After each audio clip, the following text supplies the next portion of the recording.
Before I embark in any new and loftier endeavors, I have to close some old business. My new commitments no longer permit me to have protracted arguments attempting to reason with reality denialists, so I'll use the most recent one as a summary of what they're usually like. This last one was a monotonous 4-month-long discussion with a YouTuber known as OnceForgivenNowFree. Have you ever been told that evolution was a fact? Or maybe you've been pressurized to believe in evolution? So I want to issue a challenge to evolutionists, and here it is. It should be very simple. Prove it. Prove that evolution is a fact. This comes up a lot and it needed to be addressed, so I couldn't help but answer that challenge, especially when I saw that his video is labeled fact or faith. That means that I have to show how different aspects of evolution are objectively verifiable. That's what makes evolution a fact. So just remember that I want actual proof. Don't come back with a one-word answer like genetics or fossils or DNA. A word is not an argument. And an argument is not evidence, but it is a good way to reason with someone who doesn't understand evidence because they don't know the significance of the facts presented nor what they indicate. Thus, I can't simply show the evidence to someone who doesn't know what we're talking about. They first have to understand what it means, and that requires trying to reason with them. You have to actually construct an argument where the conclusion logically follows. The conclusion being that all life on Earth is descended by a blind, random process, not design. Whoa, wait a minute. Am I supposed to prove that evolution is a fact? Or am I instead supposed to disprove design? While natural processes may be blind, natural selection is not random. And evolution is certainly capable of design. But OFNF is clearly talking about deliberate design for an intended purpose. So he's not asking me to prove that evolution is objectively verifiable. He's obviously posting a very different challenge. The same false dichotomy that all creationists use. Random chance versus intelligent design. Theism versus atheism, not whether evolution is a fact. Your argument must be sound, which means that your argument has to be valid and your premises have to be true, and you have to defend them and show that they are true. And so my challenge is that simple. If you want to claim that evolution is a fact, prove it. Okay, so if I hold him to the first part of this challenge, to prove that evolution is a fact, then I should be able to do this in 3 steps. First, I want to make sure that he doesn't go move the goalpost. So we'll have to establish exactly what we're talking about. What a fact is, what constitutes proof, and what evolution is, because it's not what he makes it out to be. Then I would lay out the general facts of evolution and see what he already accepts, what he doesn't know about yet, and what else he would need to see in order to convince him. Whatever he already accepts, we'll leave alone and focus only on what he rejects. That is what I'll have to prove. And it'll be easy to do, but it'll require some citations, illustrations, and to keep him focused and on task will take some very specific Q&A. It must be an interactive discussion, and I think this would be best done in writing as a matter of public record. I tend to use the League of Reason forums for that purpose. I've posted to other places, but if it's on my own site, then somebody might accuse me of tampering. If I post to religious forums, they'll often censor it. A couple Christian sites have either blocked certain words or deleted whole posts altogether, but I know that won't happen on this forum. Notice that I've already brought a half-dozen other creationists here attempting to prove evolution to them, but they've all followed the same pattern of dishonestly ducking and dodging every point or query necessary to prove the case. So I predicted that OFNF would do the same. I posted a thread accepting his challenge to prove that evolution is factual, but stressed that I would not submit any work that he could simply ignore and dismiss unconsidered, because that is obviously what he intends to do, and I won't play that game. I would only explain this in a two-way conversation because I want him to understand what I'm saying and to acknowledge each point as we progress. These are the terms he accepted. Yet he complained in his very first post that I haven't shown him any proof yet, after I explained that it had to be an interactive process and before he even accepted the terms of our discourse. This shows that I guessed his game correctly. Obtuse incredulity and his shift of an imbalanced burden of proof are the only strategy he has. The first point of contention was what the challenge actually is. I can prove that evolution is a fact, but I can't prove that it's not what it is or that it doesn't do what it does. Nature is capable of design, so that is the first correction to be made, and it is a different challenge than proving evolution to be a fact. Then do I have to disprove God at the same time? I shouldn't, because the definition of evolution does not say that it necessarily excludes intelligent supernatural agencies. Now, I have no idea where he got this whole thing about disproving God or the supernatural. I never mentioned God, but whatever, I can just clarify that and move on. He painted evolution as random and juxtaposed it against design. Then he clarified that he was talking about an intelligent designer and that his challenge to me was to disprove design. Yet even after reading my explanation, he still doesn't understand how his magical, immortal, intelligent agent must necessarily refer to a god. This was the first question he refused to address. And so now he tells me that I'm wrong about my challenge, I guess. I didn't know I could be wrong about my challenge. His challenge is wrong because it either requires me to misrepresent evolution or to disprove design. In either case, it negates itself with regard to whether evolution is a fact. They're two different challenges. There's also an imbalance to the burden of proof because he expects me to prove that nature can act without the aid of a creative deity. However, if that were the challenge, then my criteria is already met because theism is not the default position. Not only is there no indication that any god ever existed, but there is substantial evidence that his god is imaginary.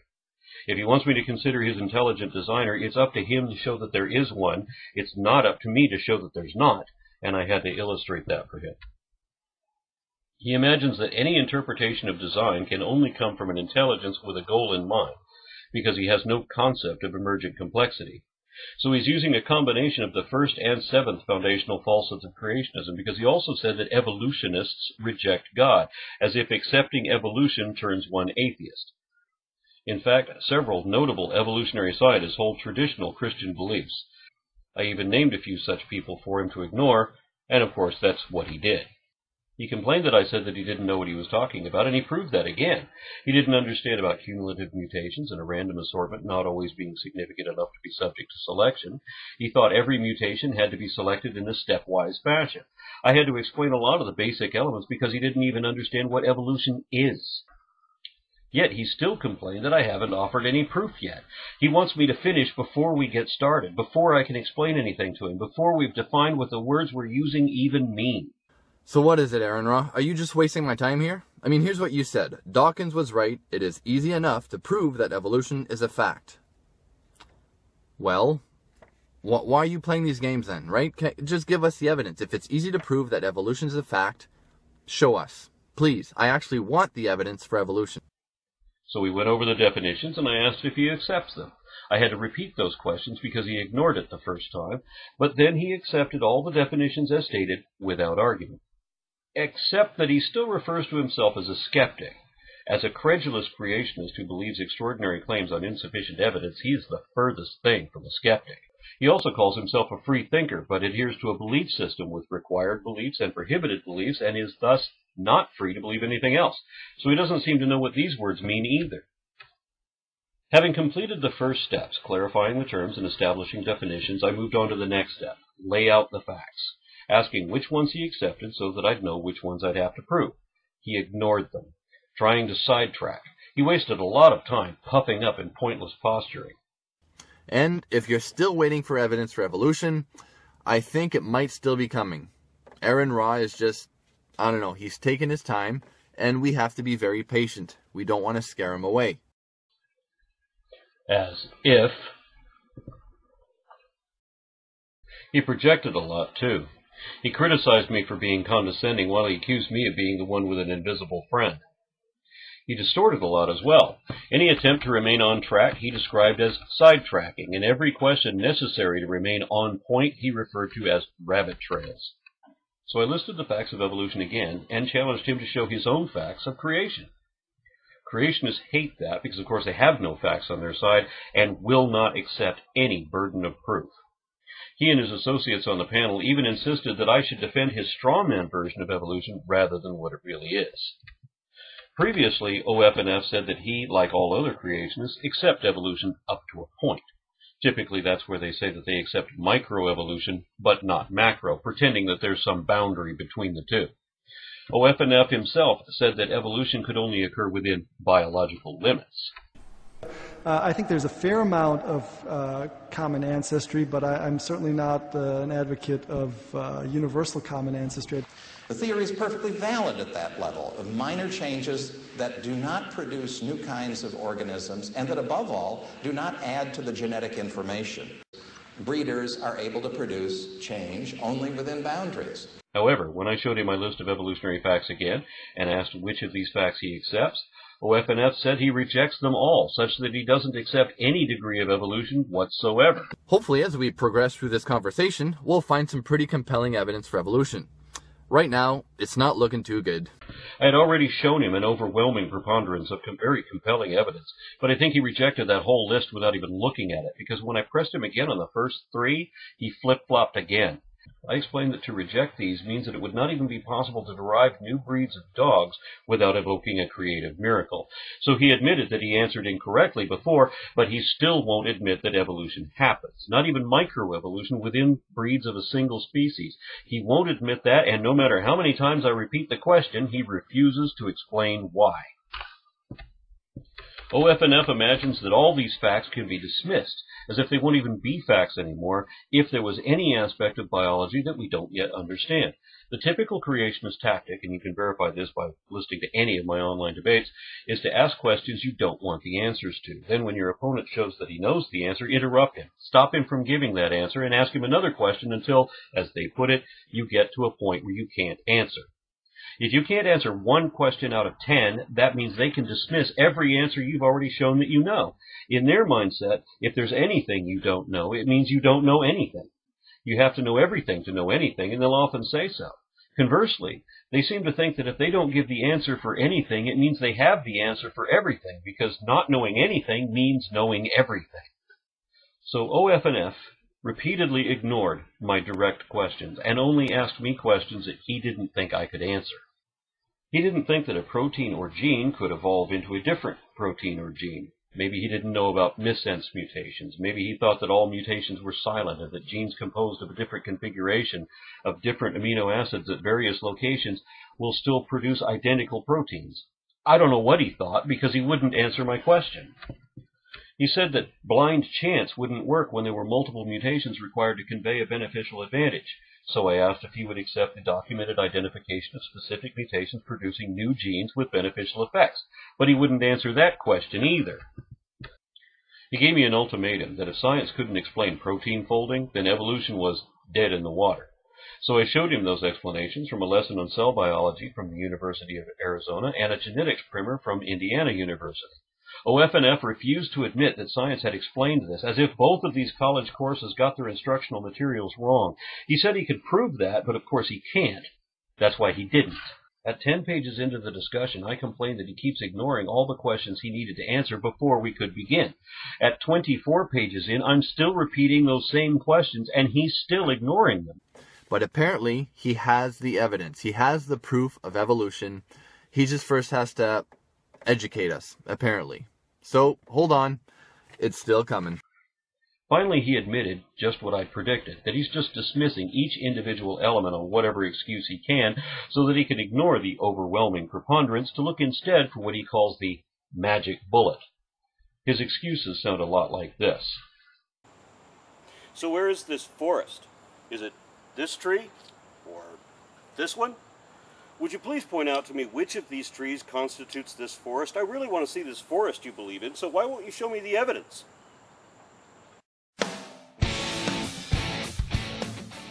So as I continue to try and get AronRa to give us his proof of evolution, he goes and posts this video, and here's what he says. Now, how would you explain this? Why is it that absolutely all the evidence we ever find is concordant with or indicative of evolution? And why is it that absolutely all the claims of creationism are either unsupported absurdities that can't be tested or unsupported absurdities that have already been disproved? There's a nerve called the recurrent laryngeal, which runs from the brain, and its end organ is the larynx, and you think it would just go straight there. But in a human, what it does is goes down into the chest, loops around one of the main arteries in the chest, and then goes straight back up again. Obviously a ridiculous detour. No engineer would ever make a mistake like that. Of course, the only thing that's been disproved is this idea of bad design. No, there are many designs in biology that are so bad they're indefensible, and no one has ever disproved any of these bad designs. Time and time again, evolutionists have pointed to what they thought was bad design, but later turned out to be actually just some genius design, and I'll post a link in the description. But he didn't. The link he posted was from an intelligent design propaganda mill, and it wasn't relevant to the laryngeal nerve of a fish or a giraffe or anything in between. What's more, apparently, Evolution, random mutations, and natural selection are not smart enough to figure out how to reroute a simple nerve. But an intelligent designer would be able to do that. So OFNF apparently knows that this is a bad design. He just won't knowingly admit it. But through all this, evolutionists like AronRa seem unfazed by it. Because to them, if it's a bad design, then that means God wasn't involved. And then if it turns out after all that it's actually a genius design, then they're just like, well, that's amazing what evolution can do. See, to them, evolution is true either way. Yes. See, once something has been shown to be a fact, then it is verifiably true. Likewise, when something has been shown to be false or disproved, like biblical creationism, then it's not true, and that won't change. Once it has been disproved, it can't be resurrected, regardless whether any God proves to exist or not. Evolution is still a demonstrable fact, and the Bible is still a bunch of falsified fables either way. Now, the nerve in the giraffe's neck is just another example of this. See, AronRa has never provided a single piece of evidence as to how the giraffe, or the giraffe neck, could have evolved. He hasn't done that at all. All he's done is he's provided a religious argument against design, and he wants to then claim that evolution is true by default. Wrong. What I showed was scientific, not religious. And it isn't that evolution is true only if creationism is false. Evolution prevails and creationism fails, each on their own merit or lack thereof. The evidence I did provide was a homologous structure which is highly conserved among tetrapods and matches the evolutionary development. It is thus exclusively concordant with evolution and contradicts intelligent design. It turns out the laryngeal nerve first evolved in fish-like creatures as a direct link from the brain to gills near the heart. Over millions of generations, this nerve gradually lengthened, each small step always simpler than a major rewiring to a more direct route. Not only is it grossly inefficient, in this case it is even an example of attenuation. As an engineer, OFNF would know that, but as a creationist, he's not allowed to knowingly admit it because of the implications. So he has to make up some excuse, any excuse, even if it makes no sense. So apparently, the nerve is routed that way because it used to be a fish, which is an odd conclusion really. You'd think that it might be routed that way due to its morphology during early development. I'm guessing that the heart and nerve probably developed before the long neck did. So, sure, the nerve formed before the long neck did, but that doesn't mean it happened in a fish millions of years ago. Maybe it happened in early development before the neck grew out. But that doesn't explain why this trait is conserved among tetrapods. Only evolution explains that. Apparently, these evolutionists have never heard of design constraints. Yet that is exactly the point that Dawkins was describing in this very video. A designer has foresight. Evolution can't go back to the drawing board. Evolution has no foresight. Because evolution is real, it has to conform to the laws of reality. I did a whole series on the design constraints of evolution. The series is called Falsifying Phylogeny. But the limits that OFNF was talking about have never been identified by science because they don't exist. Now, I don't know if this is out of desperation or what, but one of the creationists who was debating on this League of Reason thread ended up getting banned, which is really ironic because AronRa wanted to move the conversation here in order to ensure that no one got banned or censored, because, according to him, only creationists do that. But as it turns out, a creationist on there who was asking AronRa for evidence ended up getting banned. Apparently, it's okay when atheists do it, and even with very vague and ridiculous reasons, such as grow up pudding. So apparently, this is what we can expect when we ask evolutionists for evidence of their theory. What really happened, and you can still see this in the thread, is that eQuestions, posting incognito, deliberately antagonized the moderators despite their warning that he was violating their rules of conduct.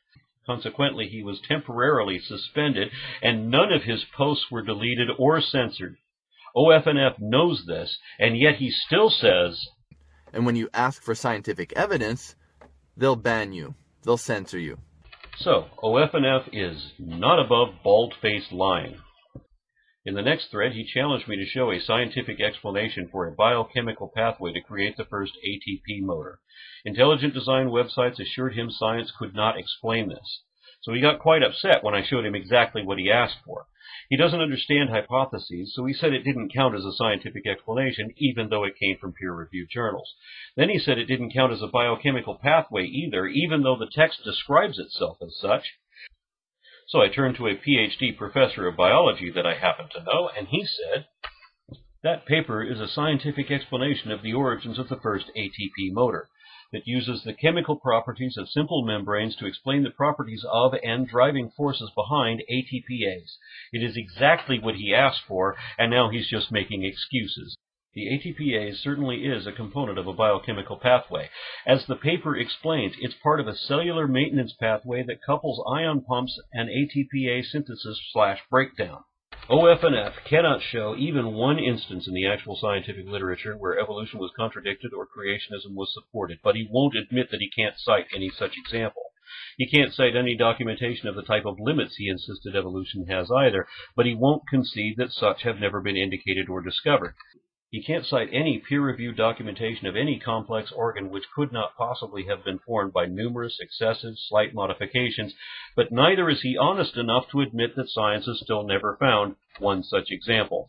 Neither is he honest enough to admit that evolution happens.